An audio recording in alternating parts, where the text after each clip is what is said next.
Welcome back. It's lovely to have you here again. Tonight we're going to take a slow walk through cobbled streets, beneath a gray sky, where chimneys smoke and the smell of rosemary and vinegar wafts from windows.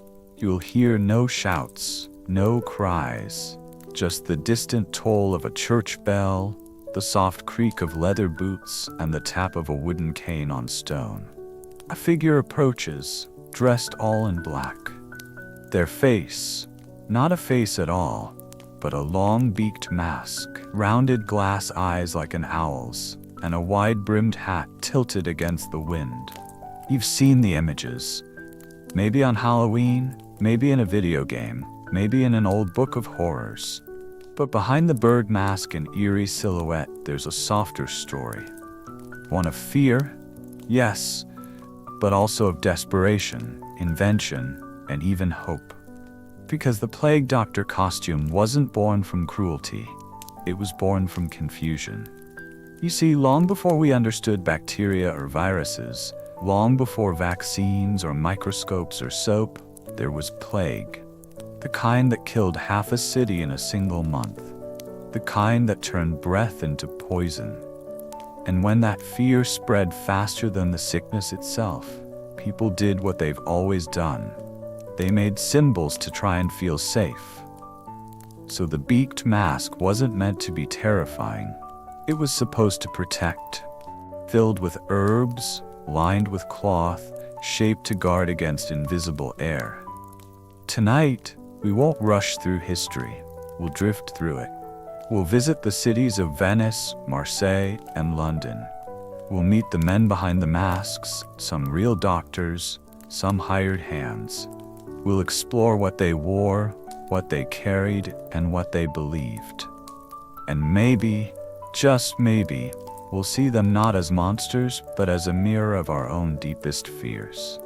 So close your eyes, take a breath, and let's begin with the plague. And the people who tried in their own strange way to stand between the living and the dead. Chapter 1. Before the plague came. Before plague filled the streets with silence and closed shutters with fear, life in early 17th century Europe was far from peaceful. But it was predictable. A kind of ordinary hardship people had learned to live with. There were other diseases, of course. Smallpox scarred the cheeks of children. Typhus lurked in the seams of clothes. And winters could still starve a village when the grain stores ran low. But people understood these things. They had names for them. Patterns, remedies, rituals. The plague, though, that was different. But tonight we are not yet in the chaos. Not yet among the masks and herbs and tally marks etched in doorways. No, tonight we begin before. Imagine the year is 1602. Somewhere in the Low Countries, perhaps Flanders, a baker wakes before the sun. His oven is still warm from the night before. He mixes rye and barley with careful fingers. Outside his window, smoke curls gently from the chimneys of neighbors doing much the same. Down the narrow lane, a miller hauls a cart of flour, and a small boy chases after chickens that refuse to be penned. The streets are muddy, not paved, and smell faintly of hay and wet stone. Bells ring softly from a chapel tower, calling a few early risers to prayer. There is no sign yet of what's to come. The city is alive. Markets open slowly. Candles flicker behind mullioned glass. Barrels of salted fish and bundles of turnips are arranged near a timber-framed tavern. Two women argue good-naturedly over the price of dyed wool. A student hurries by in a cloak too large for his frame, cradling a book he can't yet afford to own. On the corner, an apothecary sweeps the stone threshold of his shop and adjusts the glass jars in his window. Inside are rows of curious objects.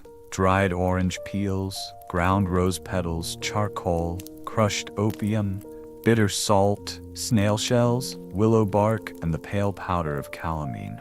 They believed in balance then, in humors. in vapors, in unseen forces that governed the body from within. Most illnesses were thought to come from the imbalance of blood, phlegm, black bile, and yellow bile, each tied to temperament, diet, and environment. A warm wetness in the lungs? Too much phlegm. A sudden outburst of rage? Yellow bile. Melancholy lingering in the chest? That would be black bile, surely. And yet, despite all they didn't know, life continued. Babies were born in candlelight and wrapped in linen soaked in rosemary. Marriages were celebrated with bread, beer, and dancing in fire-lit halls. Trades were passed from parent to child: spinning, weaving, tanning, smithing, brewing, even the careful craft of glass blowing or bookbinding.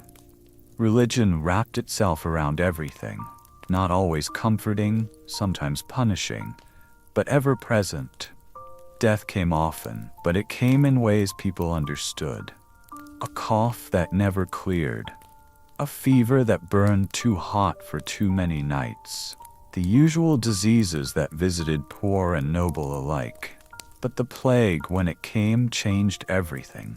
Because it wasn't just a sickness, it was a rupture. You see, by the time the 17th century arrived, Europe had already seen several waves of plague. The Black Death, the one most remembered, had first arrived in the mid-14th century. It tore through cities like Florence, London, Avignon, and Constantinople, leaving millions dead. In many places, up to half the population was lost. Whole towns emptied. Some were never repopulated. Monasteries lost every single monk. Farms returned to wild grass. And stories survived. Of carts creaking through narrow alleys piled with the dead. Of priests collapsing mid-prayer. Of mass graves covered in lime and silence. But in 1602, those horrors lived mostly in memory, not in the present.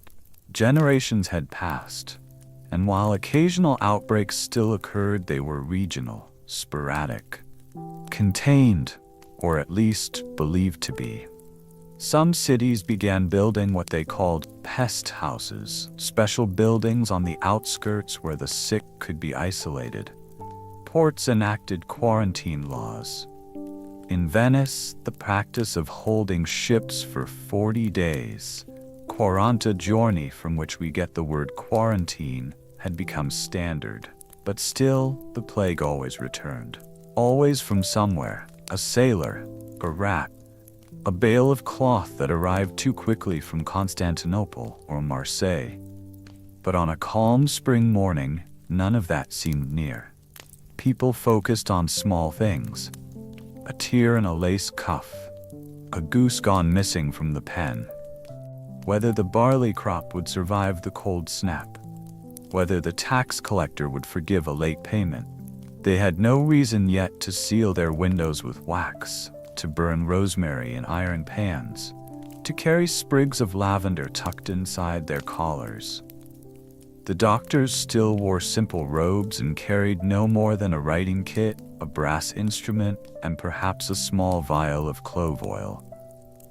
They had not yet become something else. They had not yet worn the mask. That eerie, bird-like face with its glass eyes and curved beak, stuffed with crushed flowers and vinegar-soaked cloth. That strange, unsettling figure that would become the very symbol of plague, had not yet walked the cobbled streets. That would come later, much later. For now, doctors looked like scholars. They carried wooden canes to prod at swollen lymph nodes or lift bedsheets without touching them. Some even refused to treat the ill, claiming the humors were too deeply disturbed to restore. Others worked desperately, applying poultices, cutting leeches, or instructing patients to drink crushed emerald powder mixed with wine. Many remedies killed faster than the disease itself. But none of that was yet real in the world of 1602 on a sleepy market morning. The world for a moment was still intact. You can almost smell the hearth smoke drifting through alleyways. Hear the clatter of hooves on wet stone. See the glint of sun off a baker's iron peel as he pulls fresh bread from a low brick oven. And perhaps somewhere the future plague doctor, just a young man then, leans over a scroll by candlelight, learning the shape of the human lung as drawn by Galen centuries earlier. He has no idea what he'll one day wear, no idea what he'll become. No one does, because for now the world is only hinting at what lies ahead. And when the birds come to walk the streets, they will not bring messages. They will bring memory and silence, but not yet, not tonight. Tonight the cities are still breathing, the bells still ring for ordinary reasons. And the masks are still nothing more than carnival curiosities. Tomorrow, things will change. But tonight, you may rest. Chapter 2. The Arrival of Fear. Fear never arrives all at once. It does not gallop through the city gates with banners waving or announce itself with a cry from the rooftops. No, true fear begins quietly.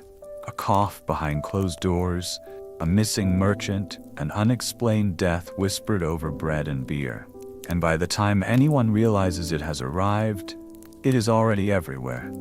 The plague did not come to Europe in one dramatic surge, but in waves. Slow, irregular, impossible to predict. The Great Black Death of the 14th century had burned a hole through the population so deep that its echoes could still be felt centuries later, in empty villages, in abandoned farmhouses, in broken stones etched with faded Latin names.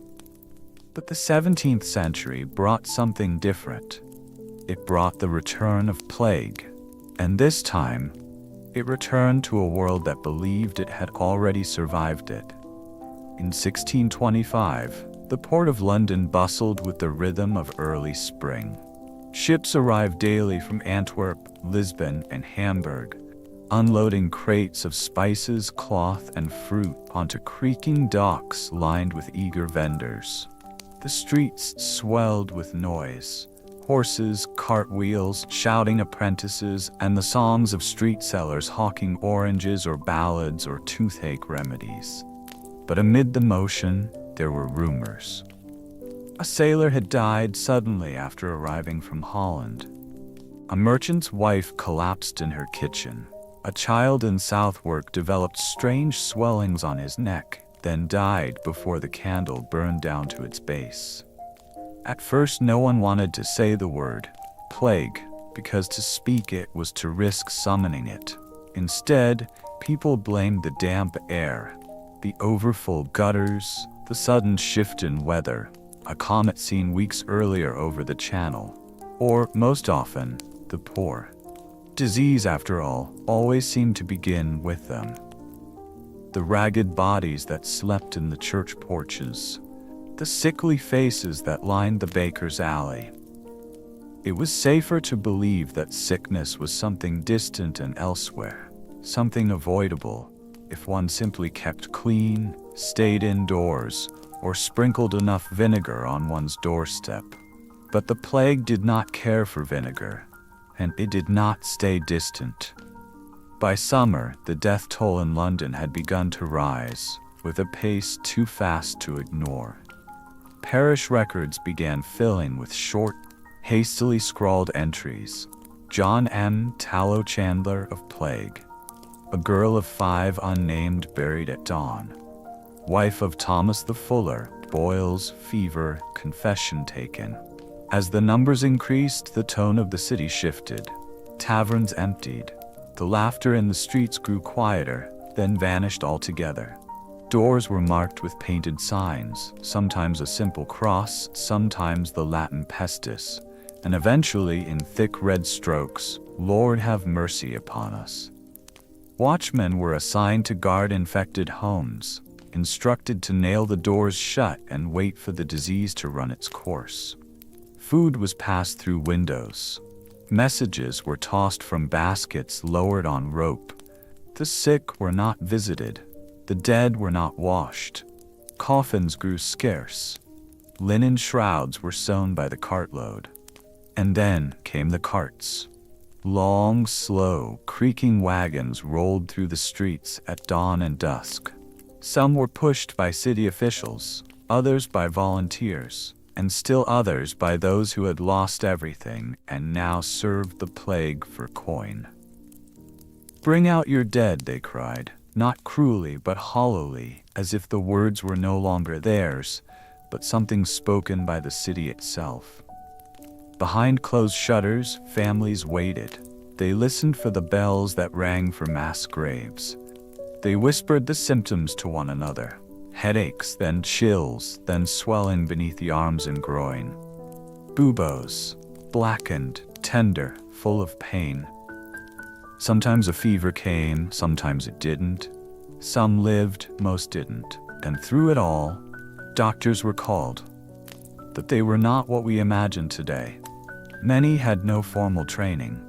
Some were hired by the city, paid a fee to treat the infected, or at least to record the bodies.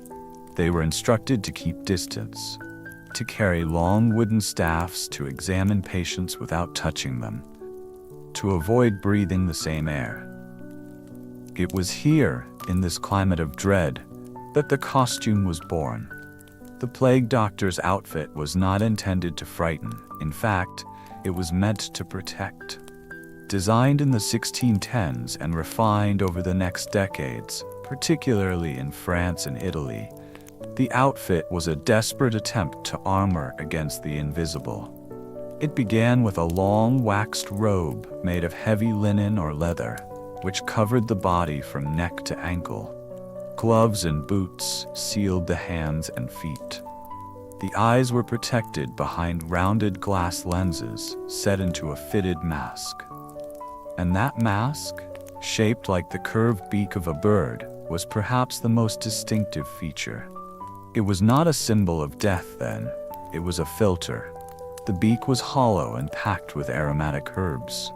Lavender, mint, rose petals, camphor, cinnamon, cloves, anything believed to purify the air. Sometimes it included vinegar-soaked sponges or a piece of burning coal wrapped in gauze. The theory was simple. If disease traveled through miasma, corrupted air, then one had to breathe only what was clean. And so, behind the beak, the doctor breathed a world of flowers, unaware that fleas and bacteria had already made the air irrelevant. Still, the figure became iconic. They moved slowly through alleys and courtyards, a wooden cane tapping the cobblestone as they walked. They examined the sick, made notes, reported deaths. Some offered treatments, poultices, draining of swellings, bleeding, or even trepanation. Others simply watched and left. To many, they looked less like healers and more like omens. Children cried when they saw them. Adults prayed. Few believed they could truly help, but they came anyway. They were a sign that something official was being done, even if it was futile. Some cities required them by law. Others banned them out of fear. But always when plague returned, so too did the mask. It became a face for death. Not death as a skeleton or a scythe, but as a silent figure passing your window, fragrant and unreachable. And yet, even now, there was a strange comfort in their presence. Because humans crave ritual, even in fear. Especially in fear. And when all else failed, when prayers went unanswered and medicine proved useless, and the streets emptied under a sky heavy with smoke, the plague doctor remained. A quiet, anonymous figure, neither saint nor butcher, a man within a mask. A mirror of what we become when we fear the air itself. This was no longer the world we saw in Chapter 1. This was a world after the door had been closed, after the nails had gone into the wood, after the whispers had stopped. This was the world where the mask walked, and fear followed quietly behind. Chapter 3, The Costume, Nobody Explained. There are few things in history more visually haunting than the figure of a plague doctor in full dress. The costume doesn't resemble a healer, it doesn't resemble a priest, it doesn't even resemble a man, really, at least not at first glance. It looks more like a creature of folklore, something part human, part bird, part ghost. A beaked figure walking the line between the living and the dying. And yet, the design of the costume was never meant to disturb. It was never intended as a costume at all. It was in fact an invention of logic, of protection, of desperate hope, wrapped in linen and stitched with fear. But if you were to ask the people who saw it, those who peered from behind shuttered windows, those who caught a glimpse from shadowed alleys, those who watched as the bird-like silhouette disappeared into the house next door, few could explain what the costume was for. Most didn't know, some didn't want to know, because the more it appeared in the streets, the worse things had become. Let's begin in Paris. The year is 1619. A physician named Charles Delorme walks through the halls of the Hôtel Dieu, a large overburdened hospital near Notre Dame. He is a doctor to royalty, yes, but also a man deeply involved in city health. He treats the poor, he studies anatomy, and he worries constantly about the diseases spreading through France's crowded neighborhoods. There are rumors of plague again. Faint, whispered, but too familiar to ignore. Delorme wants to treat patients, but he also wants to protect himself. And so he begins to design something that will become iconic. First, the robe. A long tunic made of thick waxed linen or leather, covering the body from throat to boot tips. It is sealed tight, sometimes stitched at the sleeves, sometimes bound with belts. Underneath, the doctor wears gloves, boots, and layers of insulating cloth. Every inch of skin is hidden. This was not fashion, this was armor. Clothing as barrier. Garments meant to keep the world out. Then came the mask. Not just any mask. A full headpiece with a long hollow beak curving down from the nose. It looks like the face of a stork, or a raven, or an ibis, though the resemblance was coincidental. The beak was not meant to mimic anything. It was meant to serve a purpose. According to the prevailing medical theory at the time, miasma theory, diseases were spread through corrupted air. Bad smells, foul vapors, invisible poisons that drifted through the streets and clung to the skin, the breath, the clothes. This theory dated back to Hippocrates and Galen, and it remained the dominant belief until germ theory emerged centuries later. If air could sicken you, Delorme reasoned, then it stood to reason that filtering that air might protect you. So the beak was stuffed with substances thought to be purifying. Dried herbs, spices, flowers, vinegar-soaked sponges, crushed mint, camphor resin, cloves, juniper berries, lavender petals, and sometimes even dried rose hips or garlic. A small mesh plate covered the opening. The idea was simple. The doctor would breathe only clean, sweetened air. It was the 17th century equivalent of a gas mask. Crude, yes, but based on the best knowledge available. The eye sockets were covered by rounded glass lenses. The outer face of the mask was sometimes painted black, sometimes left raw. Some doctors added decorative flourishes, gold trim, stitched embroidery, a family crest. Others kept it plain, as though it were already morning. And finally, the cane. A long wooden staff, often carved from ash or walnut, used not for walking, but for distance. The doctor used it to point, to examine, to prod swollen buboes without direct contact. Sometimes they used it to push open doors or lift a blanket, or even to inspect a patient's tongue. A doctor with a good cane could treat a man from 3 feet away and never touch his body once. When Delorme debuted this outfit in France, it was seen as practical. It was adopted slowly, then widely. Other cities copied it. Some modified it. By the 1630s, versions of it appeared in Italy, in Venice, Naples, and Florence, as plague swept through again. And each time the mask reappeared, the reaction was the same: fascination and dread. Because even though the costume was designed for safety, it quickly became a symbol of suffering. It was a harbinger.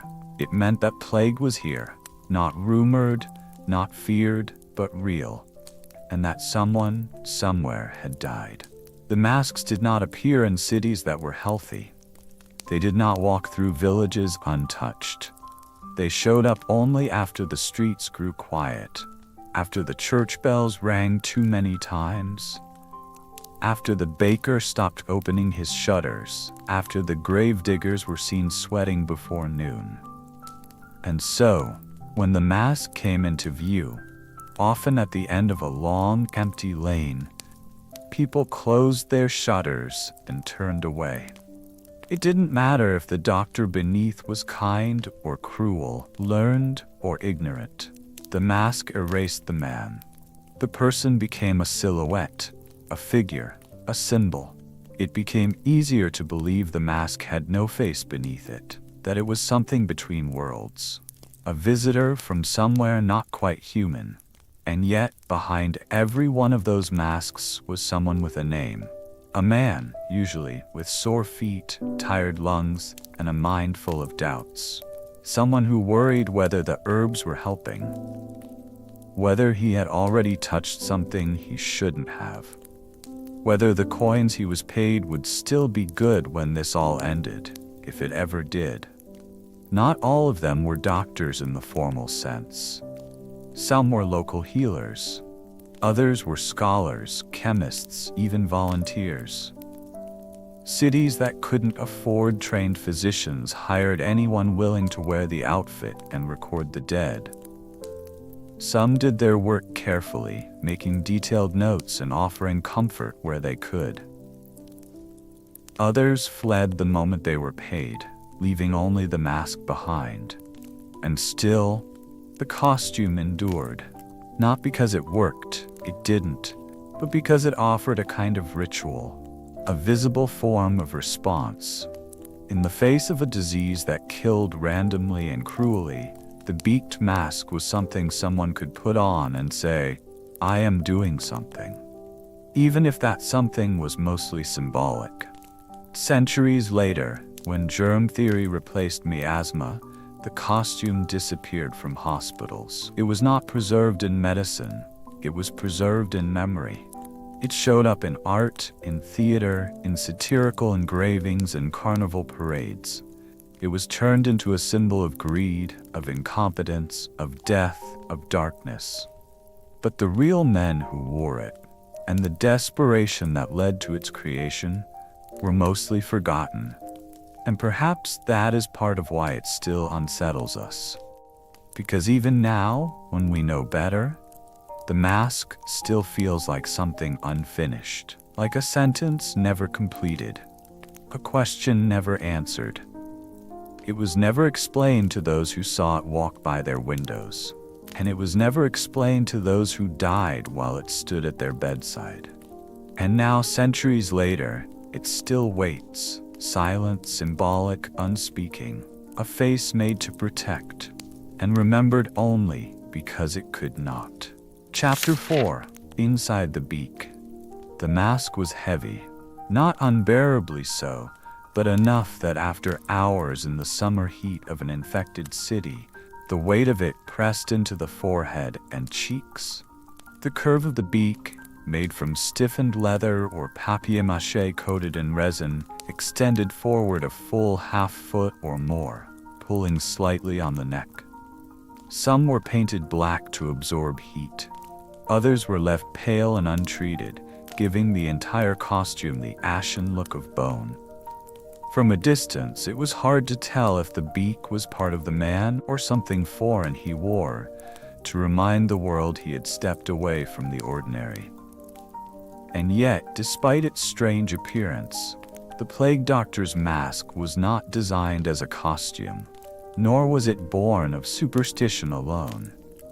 It was, at least to the minds of the time, an instrument of protection, a kind of shield for the face, a purifier for the lungs. And if one were to strip away the fear and hindsight and simply ask why the beak was filled with herbs and spices and cloth, the answer was surprisingly earnest. They were trying to survive with what little they understood. In the 17th century, the theory of disease was built not on bacteria or viruses, but on vapors and imbalance. Illness was thought to arise from bad air, miasma they called it, invisible clouds of corruption that drifted through alleys, seeped from rotting flesh, or clung to the garments of the sick. If one breathed that air, it was said, it would sink into the blood, sour the humors, and make the body decay from within. The logic, although flawed, had its own internal consistency. If air could kill, then filtered air might save.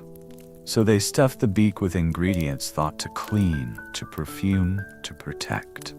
The most common additions were aromatic herbs, rosemary, sage, and lavender, all known for their sharp, clean scents and often burned in households to ward off illness. Their dried leaves crumbled easily, releasing oils that clung to cloth and stayed potent for days. Mint and thyme were also used, prized for their refreshing qualities and believed to clear the mind.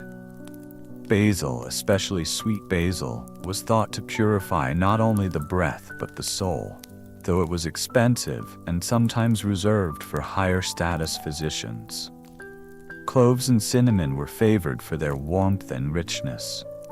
Ground to powder or soaked in vinegar, they were tucked deep into the beak, believed to stimulate the senses and counteract the stench of decay. Their presence also suggested luxury. Imported from the East, such spices were not cheap. To find them in a physician's mask was to declare that even in the midst of disease, order and wealth still held sway. Camphor, an oil extracted from trees in Asia, was another popular choice. Its aroma was sharper, more medicinal, and it left a cooling sensation in the nose and throat. It was thought to repel not just sickness but evil spirits, a holdover from older ideas where illness was sometimes seen as moral failing or divine punishment. Juniper berries, bay leaves, and dried orange peels added notes of bitterness and citrus, their scents often combined with vinegar or wine to intensify their cleansing power. Vinegar itself was believed to possess remarkable healing properties. Four Thieves vinegar, a mixture of garlic, rosemary, wormwood, sage, and vinegar, was especially popular, said to be used by grave robbers who somehow escaped infection while looting the homes of plague victims. Whether the story was true hardly mattered. What mattered was that it sounded believable, that something could be done, that vinegar could be soaked into cloth and inhaled with every breath, blocking out the sickness waiting in the air. In some masks, sponge material was inserted along the inner rim of the beak and soaked in vinegar or rosewater. Others included burning coals, tiny embers wrapped in wire mesh or terracotta cradles, thought to heat and correct the air before it was breathed. There were dangers, of course. Embers could spark. Herb powders could inflame. The mask was no laboratory. It was a moving shrine to the hope that the nose could be the body's last line of defense. Occasionally, more exotic items found their way inside the beak. Crushed ambergris, scraped from whale intestines, was believed to have divine properties and was used by wealthier doctors. Dried flowers from the elder tree were considered protective against evil. Myrrh and frankincense, long associated with ritual and religious sanctity, were burned or powdered and pressed into the filter layers of the mask, offering not just aroma, but a sense of sacred duty. Some doctors included handwritten prayers, folded tightly into slips and placed inside the mask's chamber. Others wrote protective symbols or the names of saints onto the inside rim, invoking divine favor with every breath. But of course, none of this truly worked. We know that now. We understand that the plague bacterium Yersinia pestis was not floating in the air, but traveling in the blood of fleas, nestled on the backs of rats, hiding in the seams of wool cloaks and the hair of travelers. No amount of rosemary or vinegar could stop it once it entered the bloodstream. The beak was not a barrier, it was a false comfort. And yet, in a world where comfort was rare, even a false one could offer strength. The man behind the mask, inhaling lavender and clove, might still die. But he would die believing he had tried. He would die wearing a symbol of resistance, however flawed. He would die in uniform, which mattered to those who had no other protection to offer. And for those watching, for the children who peeked through cracks in the shutters, for the women who clutched crucifixes as the figure passed, for the neighbors who marked the day the mask arrived and counted the days until it left, the beak became a boundary between what was ordinary and what was not. It separated health from death, safety from chaos. It was not just a piece of clothing.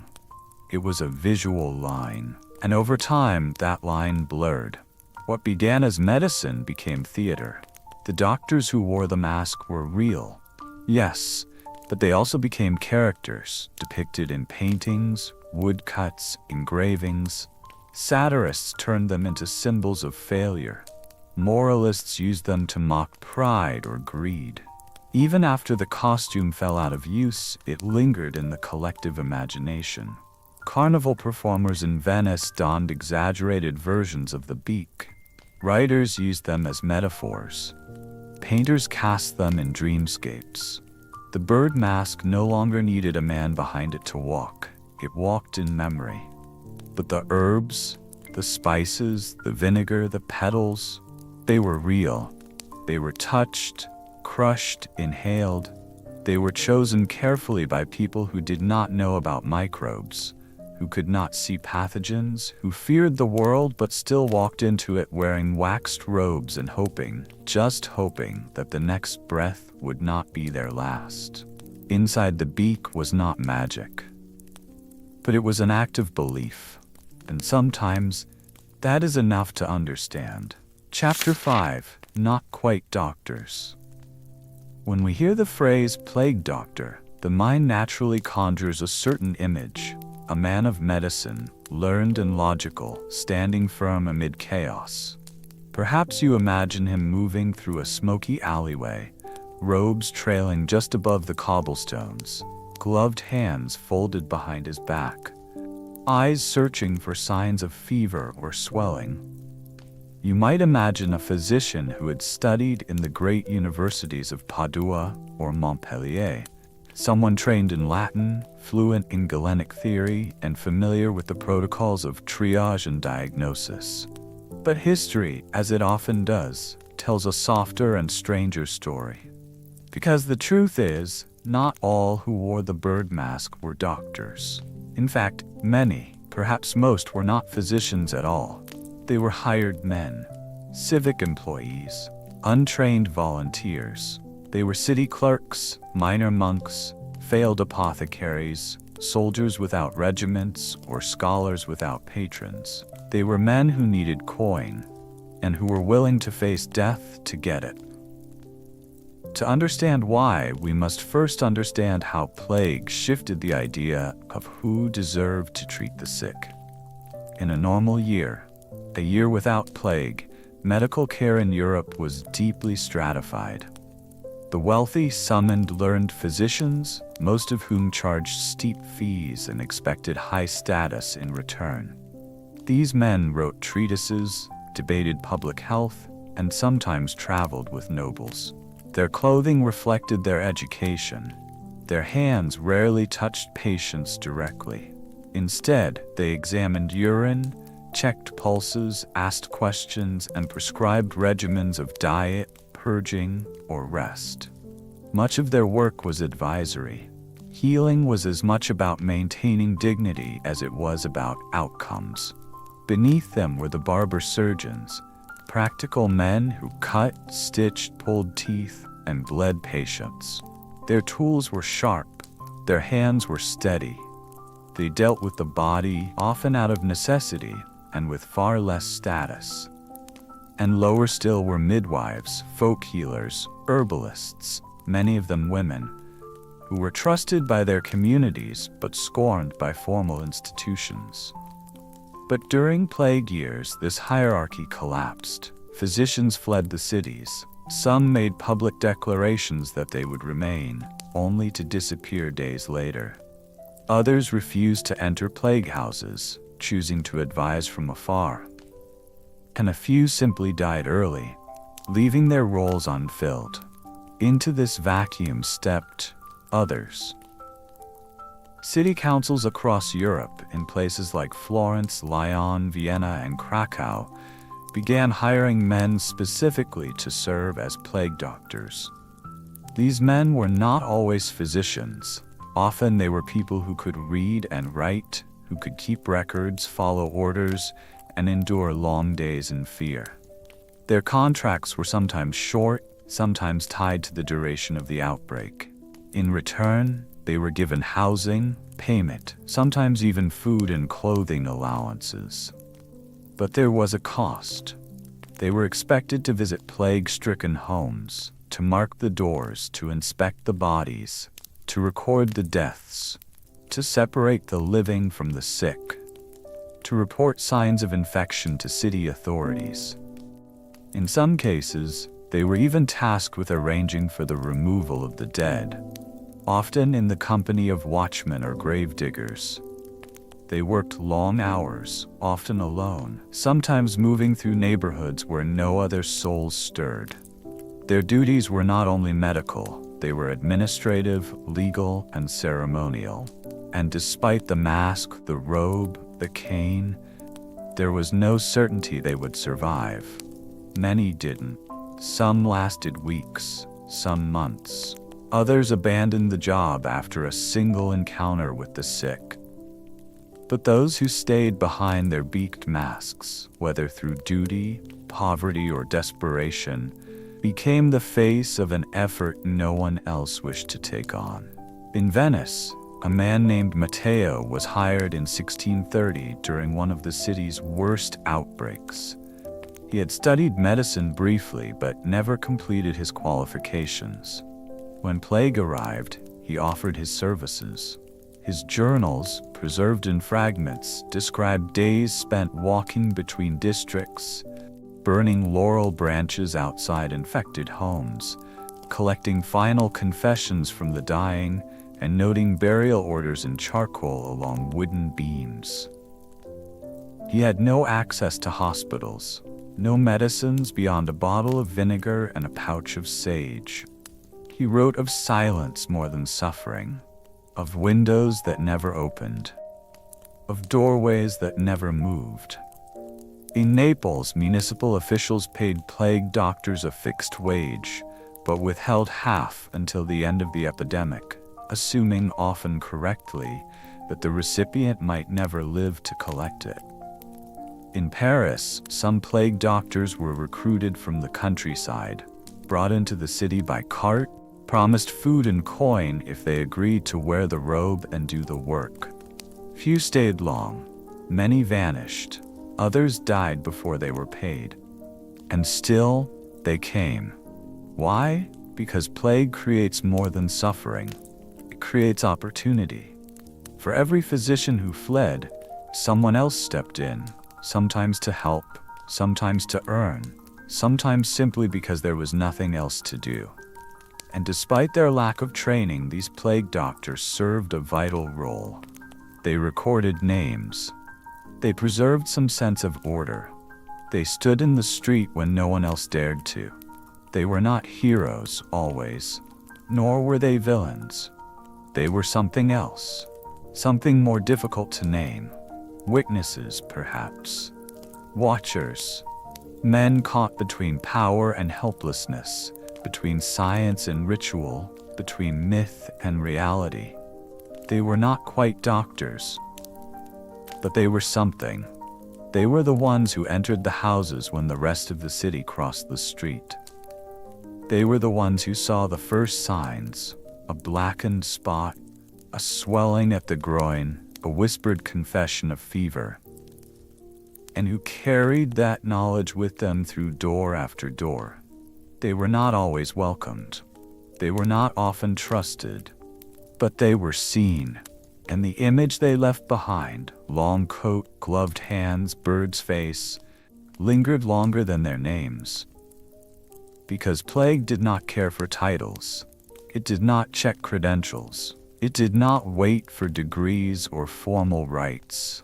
It came fast, and when it did, it turned the world sideways. And in that sideways world, anyone willing to walk into the room became something more than they had been the day before. Not quite doctor, not quite priest, not quite savior, but not invisible. Never invisible. Because every time the figure passed through a silent street, every time a child saw it and held their breath, every time a merchant glimpsed it from the corner of a shutter and closed his eyes, a memory was made. And memories, unlike masks, never come off. Chapter 6. Treatments that didn't work. When the sickness arrived, it never asked what tools you had ready. It didn't care if you were rich or poor, if your cupboards were full, if your roof was new, if your children were already sick with something else. It came with the same silence to every door, to every parish, to every courtyard. And so people did what they've always done in the face of suffering. They tried. They tried to make meaning out of pain. They tried to stop what couldn't be seen. They tried to soothe, to sweat, to draw the illness out or bury it deep inside. They tried to mix, boil, drain, lance, bind, burn, bleed, and pray their way to something like healing. They tried everything they could think of, and when that failed, they tried what others whispered had worked elsewhere.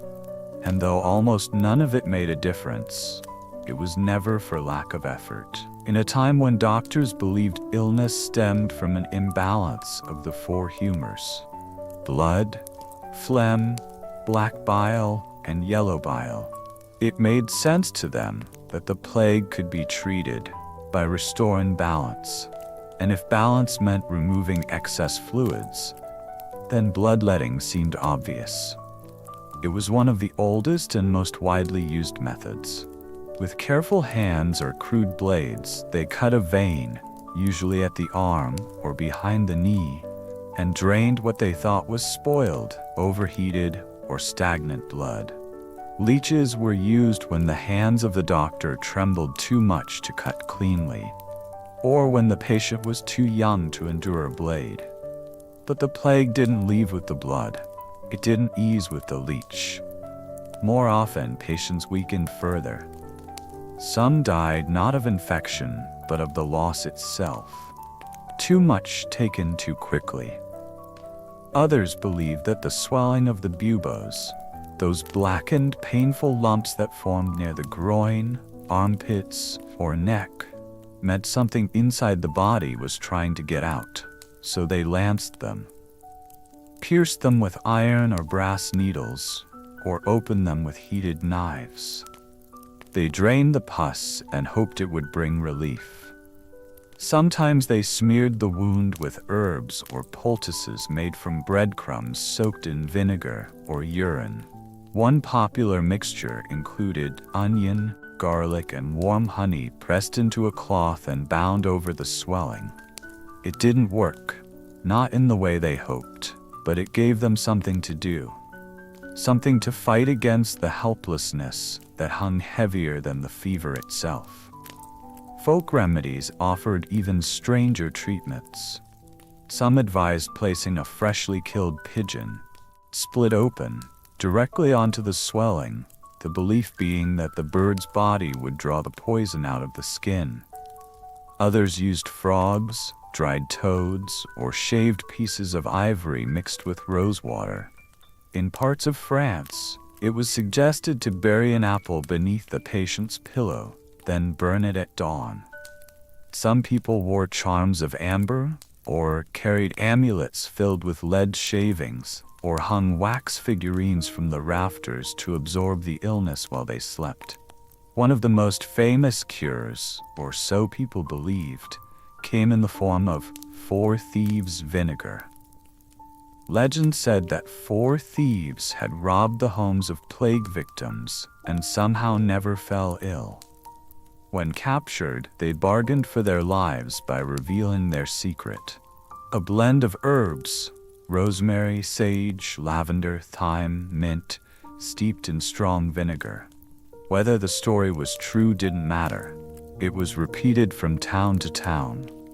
Bottles of the vinegar were sold in markets and on street corners, often by the desperate or the clever. People soaked cloths in it and held them to their faces. They poured it into basins beneath their beds. They bathed in it. And for a while, they believed. Other cures focused on purging. If the illness was within, then vomiting or diarrhea would surely expel it.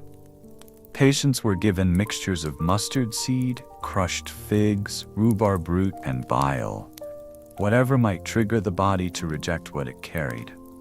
These remedies were painful, dehydrating, and often lethal to the already weakened. But they aligned with the logic of the time. If the body was suffering, it had to be cleansed. The worse the treatment felt, the more people trusted it was working. In the absence of medicine, people turned to smells. The belief in miasma, bad air, meant that anything which cleansed or masked odors was seen as protective. Physicians, priests, and plague doctors alike carried small bundles of herbs called posies or tussie-mussies, often made with mint, rosemary, basil, or marigold. People burned herbs in their homes. They carried oranges pierced with cloves. They walked through the streets with handkerchiefs soaked in rose oil or vinegar. Wealthier households hung sweet-smelling branches above doorways or filled rooms with incense. In some towns, entire neighborhoods lit open braziers in the streets, burning juniper branches, pine needles, or camphor to ward off the corrupted air. But the smoke did little except irritate the lungs of the sick and blind the watchmen who paced the corners. Some treatments became performative. In Florence and Milan, when the plague crept near, families would beat brass pots or ring bells in the evenings to ward it off. Processions of flagellants, groups of men who whipped themselves with leather cords, moved through villages barefoot, chanting prayers and hymns, convinced that penance could stop the wrath of God. The sick were sometimes urged to confess quickly, to rid themselves of spiritual illness, in the hopes that healing might follow. Others took an opposite approach. If the plague was seen as punishment, then those already infected were often cast out, abandoned to die in isolation. And once that became common, some communities turned harsh. Midwives refused to attend the sick. Merchants would not handle coins from infected houses. In some towns, entire families were locked inside and left to fate. And when help did come, it came at a distance. Bread left on windowsills, messages shouted from gates, wine passed through ropes and pulleys. There were even those who turned to more creative forms of protection. In 17th century Germany, a common prescription involved sitting in front of a roaring fire, and drinking hot beer mixed with crushed garlic, a mixture that scalded the throat but was said to sweat out the sickness. In parts of Poland, it was thought that dancing in circles at the town square, with precise steps and chants, would confuse the plague and drive it away. Others in the Netherlands painted the doors of their homes with symbols in pig's blood to protect the living inside. And in England, people were told not to bury the dead too quickly. The fear was that if a person died from plague, their soul lingered nearby, and if buried improperly, might rise again in the form of a ghost, or worse, carry the plague with it. So rituals grew elaborate. Coins placed on the eyes, garlic in the mouth, hands folded with a ribbon of rosemary. None of it worked. But that does not mean it was meaningless, because when medicine fails, when knowledge falls short, when the sickness doesn't follow rules, what remains is intention, love, fear, ritual, memory. Even the strangest remedies were attempts, humble human attempts to understand something that refused to be understood. And in that effort, there is a kind of dignity. They did not have our science, but they had each other, and the need to try. And so they tried, until the bells stopped ringing, until the doors reopened, until the next time the sky turned too quiet. Chapter 7. The fear they carried. They were never supposed to be frightening. That was not the plan. When the mask was first imagined, when the heavy robe was stitched and the beak was packed with herbs, when the cane was carved and the boots were laced, none of it was meant to terrify. The plague doctor's costume was, in its essence, practical. It was protection. It was a uniform. It was a boundary between a dangerous world and the fragile body of the man inside. It was designed with purpose, with the best intentions of the day. But purpose doesn't always determine perception, because the moment the figure stepped into the street, stiff and bird-like, tall and robed in black, something happened. Something subtle, something primal. It was not about the man. It was about the shape, the silence, the eyes that did not blink, the face that did not speak. The figure of the plague doctor soon came to carry more than herbs and notes and canes. It carried fear, not just the fear of sickness, but something deeper, a sense of finality, of inevitable consequence. It became a symbol, not of healing, but of judgment, not of comfort, but of fate. Imagine, if you will, a quiet morning in the outskirts of Venice. The sun is just rising. Thin mist hangs above the tiled roofs. The streets are still, and then from somewhere behind the bakery, a shape, the tapping of a wooden cane on stone, slow, rhythmic. The beaked mask appears first, curving out from beneath the brim of a wide hat. Then the eyes, round glass catching the pale morning light. Then the robe, swaying just slightly with each step. A child peeks from a window. Their hand clutches the sill, their eyes wide. They do not understand plague or bacteria or airborne transmission, but they understand symbols. And this is one. To see the plague doctor walking down your street was to feel time shift. The world just moments ago familiar and solid, a world of bread and soap and morning chores, became something thin, uncertain. Now there was silence. Now there was something unspeakable lingering in the air. The doctor did not call out. He did not knock. He merely paused, checked a door, tapped a mark, noted a name, and moved on. And for those watching, through shutters, through curtains, through trembling hands, the silence he left behind was louder than any scream could be. He became over time a figure of contradiction. He came to help, but also to confirm the worst. He wore the robes of medicine, but seemed more like death. He brought no comfort, only presence. He could not promise healing. He could only count the fallen. And so myth grew where information lacked. People began to whisper that the plague doctor never entered healthy homes, that if you saw him pass, someone nearby was already lost, that if he stopped at your door, it was not to save you, it was to make a record, to close a chapter, that his eyes could see fever before it arrived, that he could smell the sickness days in advance, that he carried death in his robes. Some even said that the mask itself, that strange curved beak, was not filled with herbs at all, but with poison. Or worse, with the ashes of the last patient he'd touched, that he breathed clean air, but the breath of the plague itself. These stories were not true, but they didn't need to be. They simply needed to explain something that logic could not. They gave shape to a presence that people felt, but could not understand. And of course, for the doctor himself, there was no myth, only the long day. He would rise early, wash if he could, don the heavy robe, the gloves, the boots, the mask. It took time, the buckles, the straps, the layers. It was hot in the summer, suffocating in the sun. The mask limited breath, the eye holes fogged over.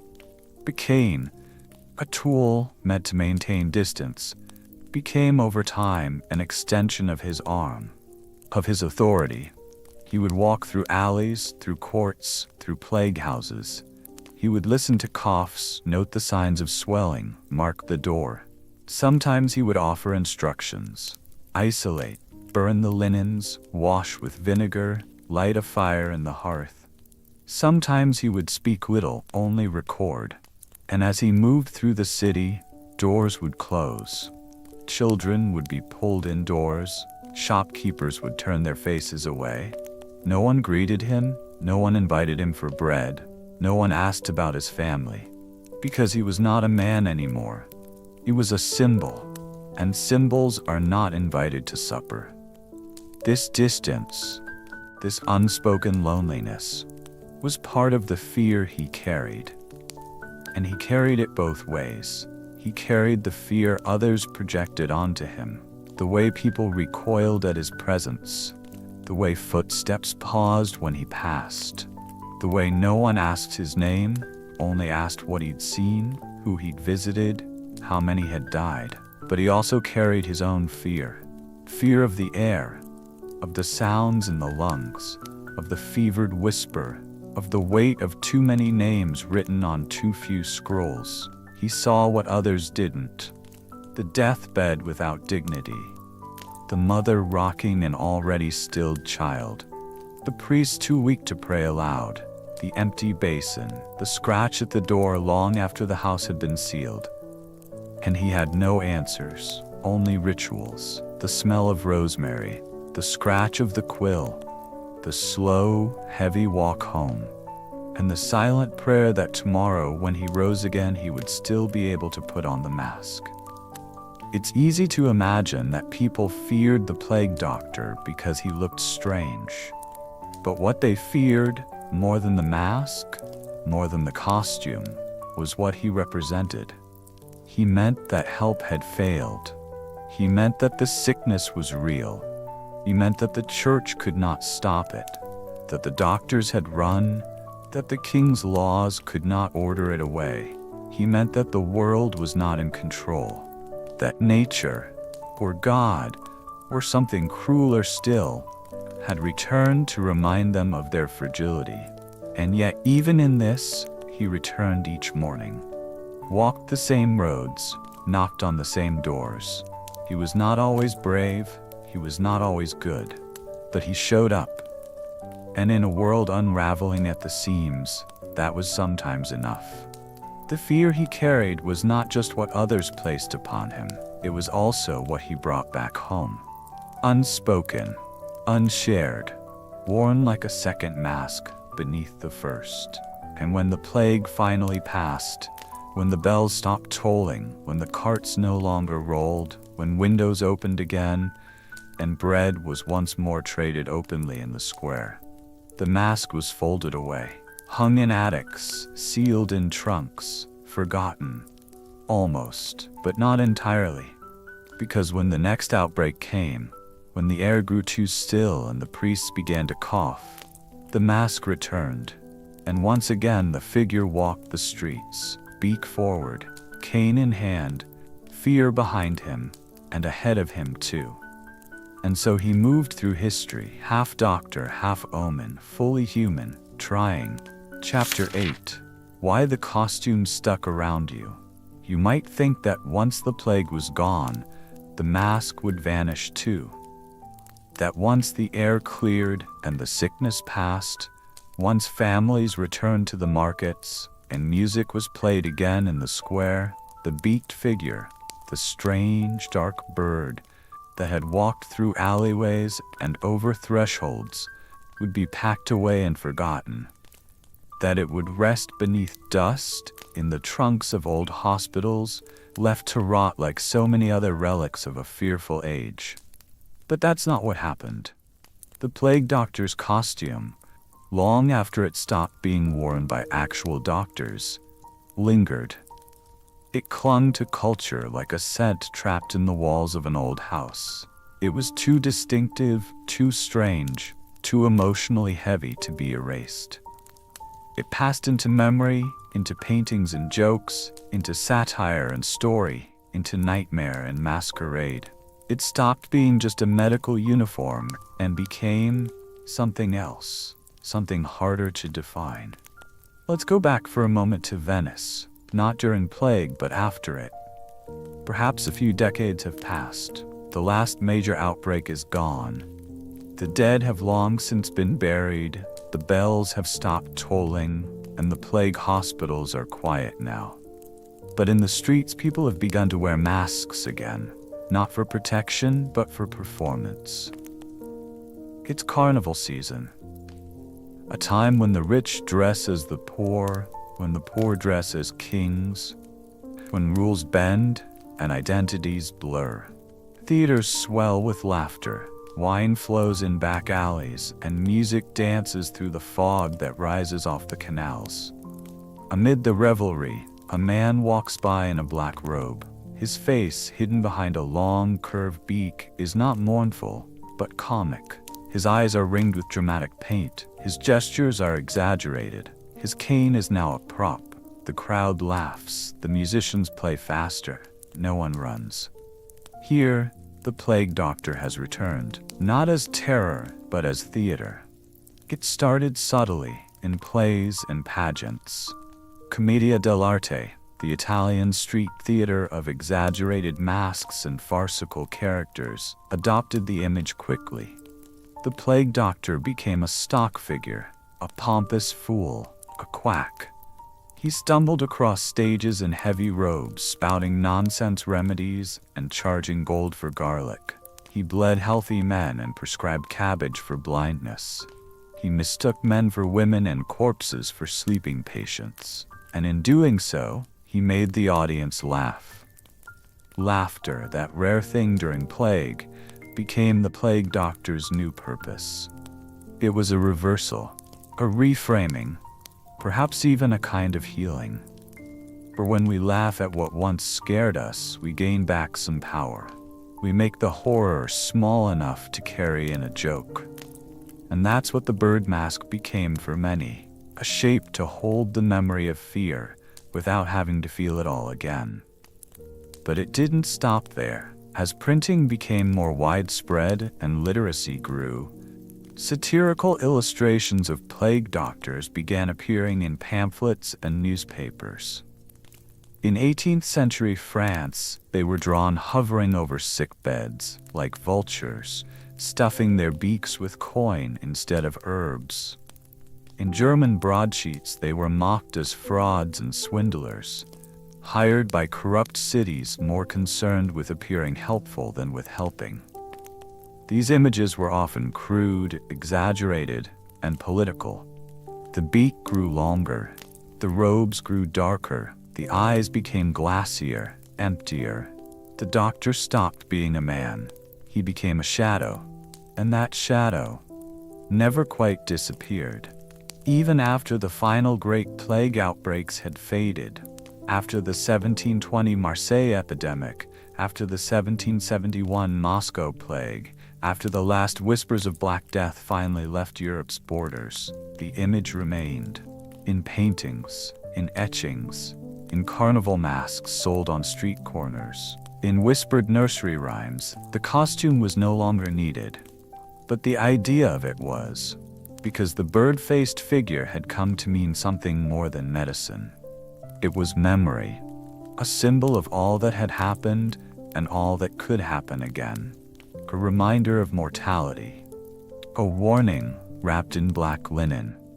A visual shorthand for dread. Over time, it evolved once again. In the 19th century, with the rise of Romanticism, the plague doctor took on yet another form, this time in literature. Poets and novelists began to write about disease not just as tragedy, but as drama. The doctor became a Gothic figure, a man alone in the night, a mask at the edge of a dream. His silhouette appeared in ballads, in fevered hallucinations, in the corners of haunted chapels. He was mystery. He was fate. And in the 20th century, as cinema was born and art took new shapes, the bird mask followed. It appeared in films, in paintings, in wartime propaganda posters, sometimes literal, sometimes symbolic. In times of uncertainty, it returned. Not as an explanation, but as an emotion. And then quietly, it moved again, into the world of the strange, the surreal, the decorative. Modern artists and costume designers began to reimagine the mask. They lengthened the beak, they gilded the lenses, they turned it into jewelry, sculpture, stage prop. It appeared in fashion shows, in music videos, in comic books, in video games. It became aesthetic with weight. Because no matter where it appears, whether stitched in gold or drawn in charcoal, the shape still speaks. It whispers of something we all understand. That there once was a sickness we could not stop, and a man who walked among it wearing a mask not to frighten, but to endure. It matters that it was real. It matters that he existed. But it also matters that we kept the mask long after he was gone. Why? Because it is one of the rare objects in history that holds more than one meaning. It is a tool, a symbol, a costume, a warning, a joke, a memory. It is a thing we can point to and say, this meant something once and still does. And in times of new fear, in our own age of illness and distance, the plague doctor has returned yet again, on walls, on screens, in memes, in masks printed with beaks worn in protest and performance. People remember without remembering. They know the shape without the story. But now you do know. You know that inside the beak was not poison, but perfume. You know that beneath the robe was not death, but a man doing his best. You know that the cane did not strike, but pointed gently, lifting a sheet without touch. You know that the fear was real, and the costume only ever meant to hold it at bay. So when you see the mask again, whether in a painting, on a stage, or in a stranger's costume, you might not laugh or recoil or ask what it means. You might simply nod, because now you understand why it never left. Chapter 9. Modern Echoes. There are symbols in history that die quietly. They lose their meaning with time. Their outlines fade. Their names are forgotten. Their purpose collapses inward until nothing remains but fragments. There are objects that once terrified entire cities but now sit behind glass in museums, sterile and still, their edges dulled by centuries of quiet. But then there are symbols that refuse to disappear. They sleep instead. The plague doctor's mask, with its long curved beak, its glassy eyes, its heavy coat and eerie silhouette, is one such symbol. It did not vanish when the plague ended. It did not return to dust when medicine advanced. It did not stay hidden when vaccines were discovered or when hospitals were built from stone instead of fear. No, the image lingered.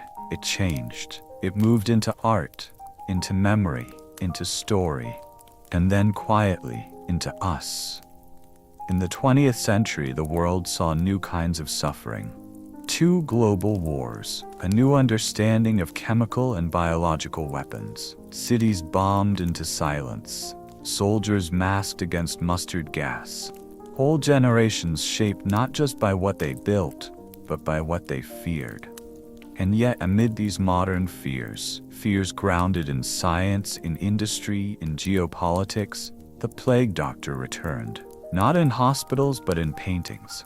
Not in alleyways, but in books, in the margins of horror films, in the back corners of comic panels, in Halloween costumes, in carnival masks, in the decorative curiosities of people who didn't always know what the mask had once meant.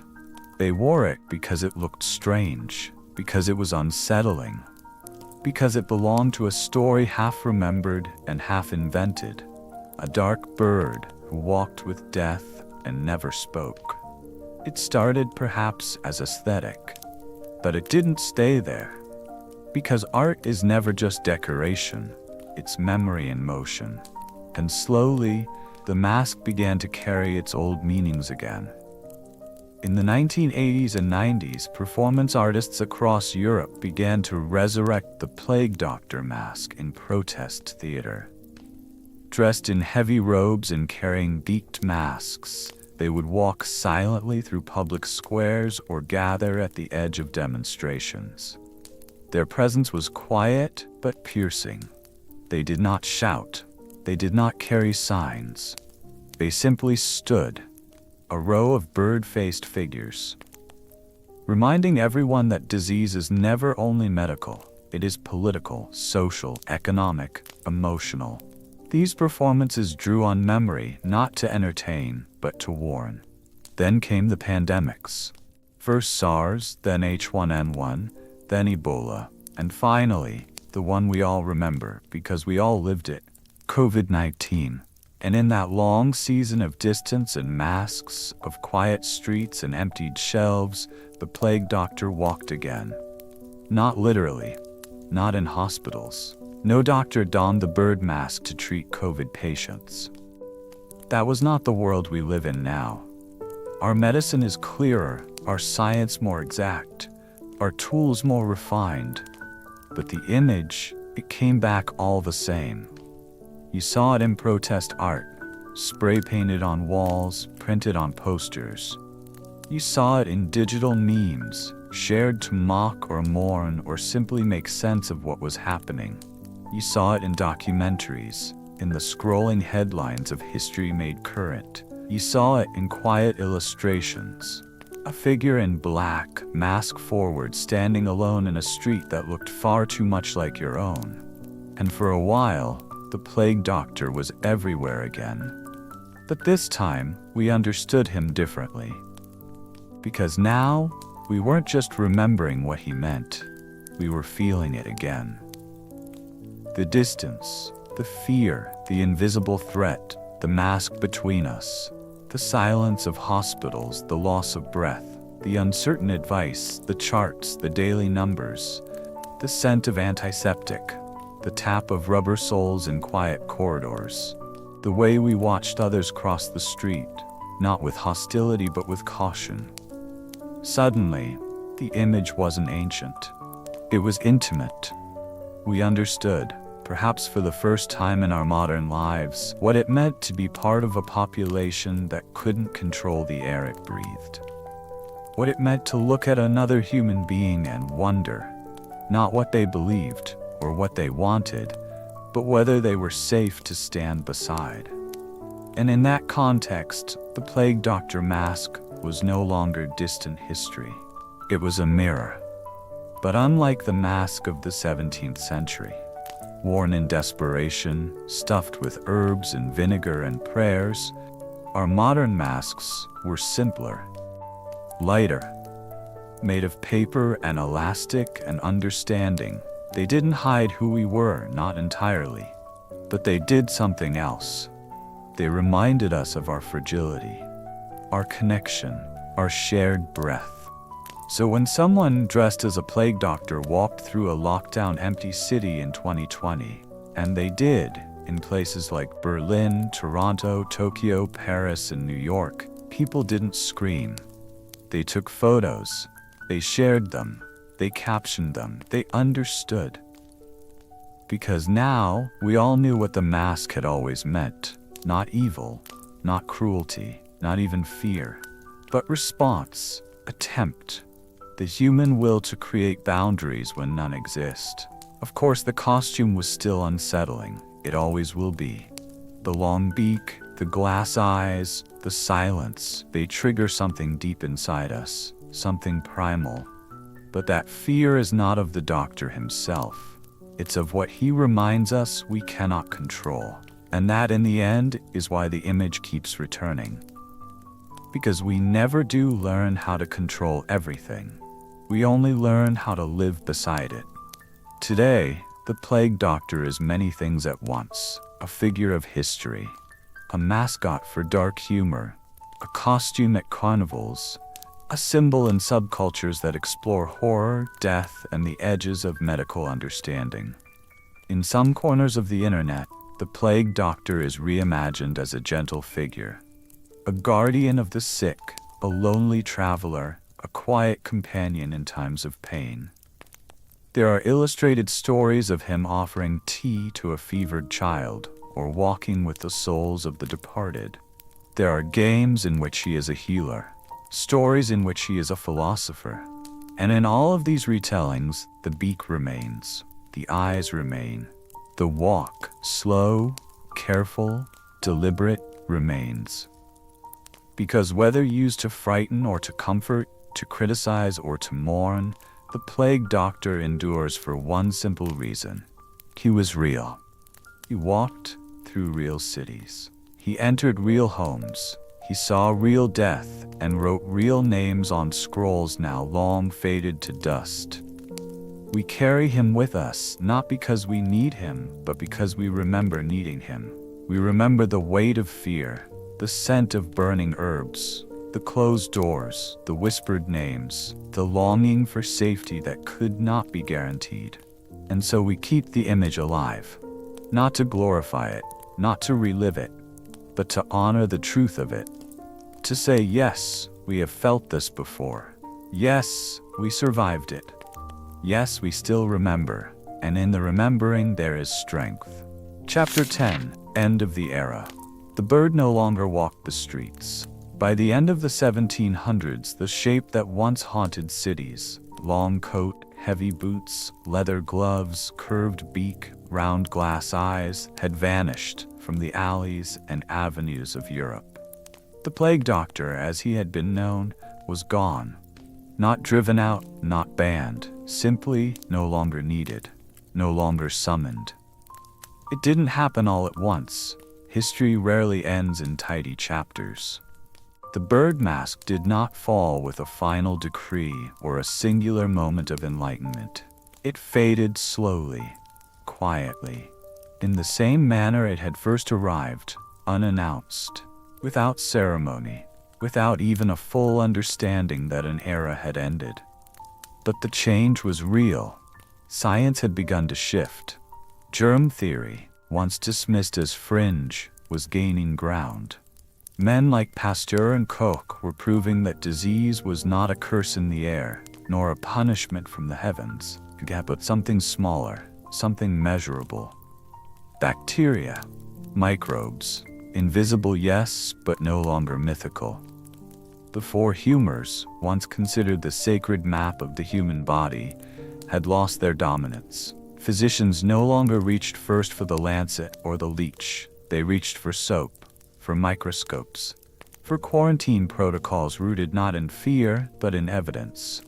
Hospitals changed too.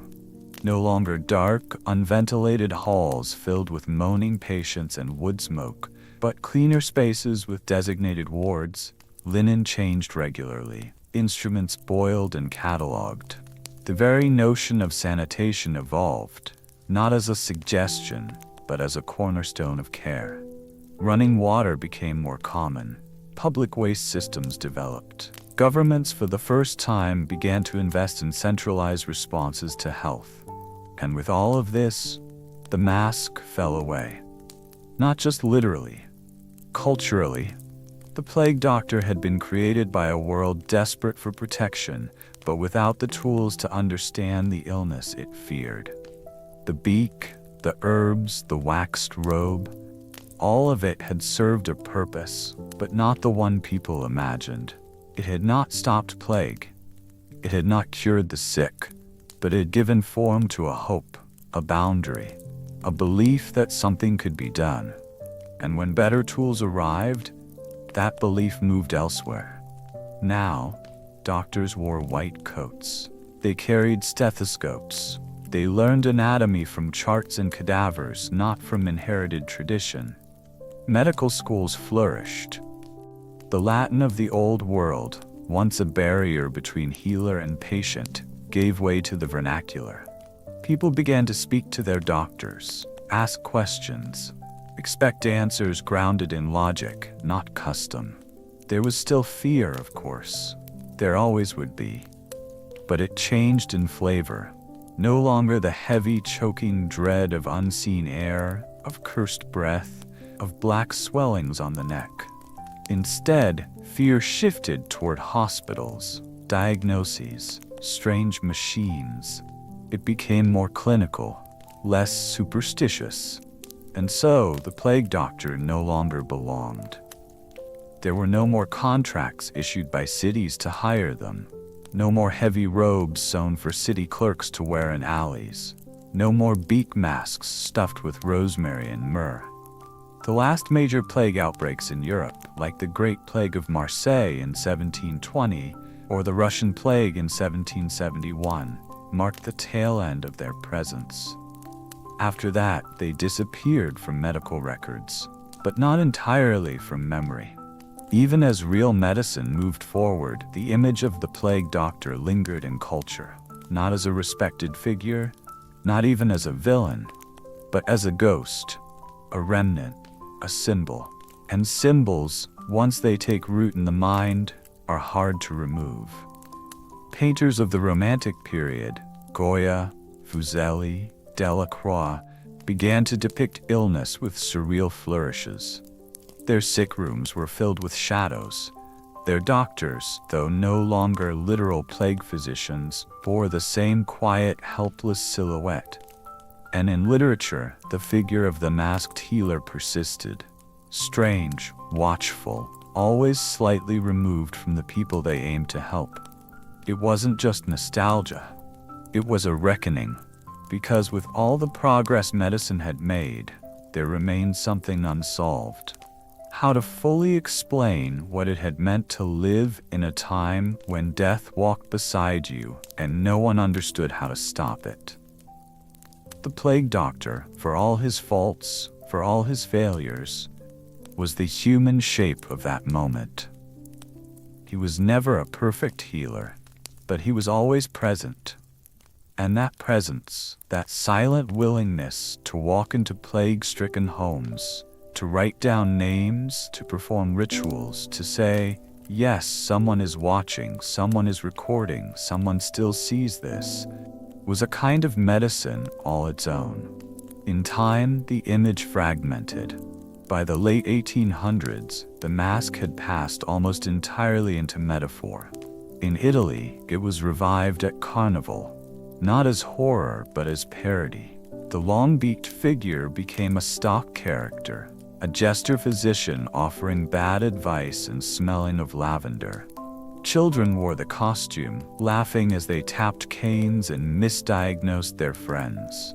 The fear had become farce. Elsewhere, the image faded altogether, until the 20th century began to rediscover it, piece by piece. A drawing in an old textbook, a costume on a stage, a mention in a story passed from one family to another. And eventually, in the 21st century, a full return, not in medicine, but in imagination.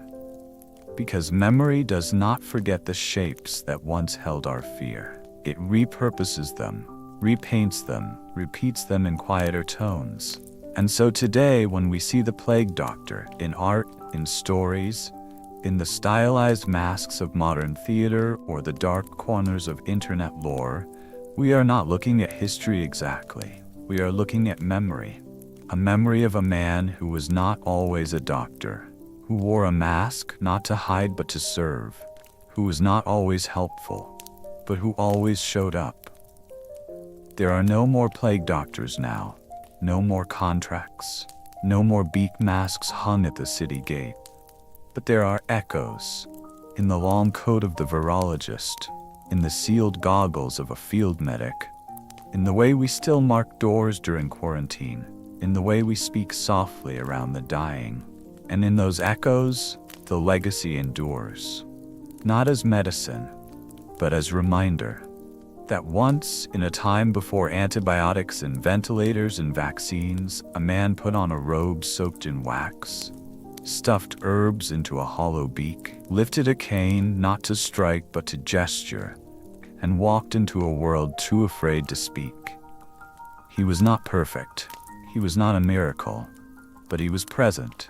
And sometimes in history and in life, that presence is what matters most.